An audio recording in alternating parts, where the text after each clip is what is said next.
Американците за помалку од 2 недели гласаат на конгресни избори. За кандидатите, кампањата и прогнозите разговараме со Ведран Андоновски од Гласот на Америка на македонски.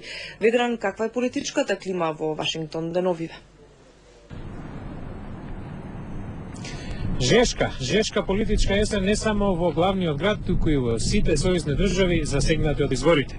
Ќе се гласа за сите 435 места во представничкиот дом, 37 од 100 во Сенатот, американците ќе изберат и 37 од 50-тината гувернери на сојузните држави. Обама е во кампања за демократските кандидати, но и во одбрана на својата политика. Го истакнува пакетот за стимулирање на економијата и реформата на здравствената заштита. Републиканците не остануваат должни. Велат, се што причинил е слаб економски опоравок и голем буџетски дефицит. Председателот се обидува да го запре очекуваниот бран на републикански победи на 2 ноември, поради што демократите би можеле да изгубат мнозинство во Конгресот.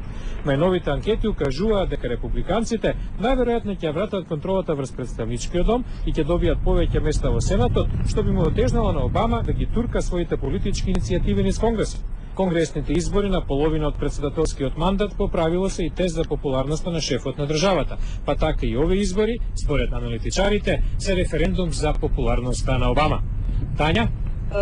Ведран, што уште може да извлече од ракавот Обама за да ја задржи демократската контрола врз Конгресот? Се обидува да ги мобилизира младите гласачи, една од групите кои ја заверија победата на председателските избори.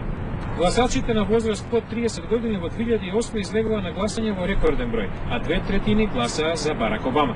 Но кога веќе оставаме да говорат бројките, ново истражување на јавното мислење од Институтот Пју покажа дека 27% од младите демократи велат дека посветуваат внимание на изборите, за разлика од 39% кај младите републиканци. Тања? Ти благодариме, тоа беше Ведран Андоновски од Гласот на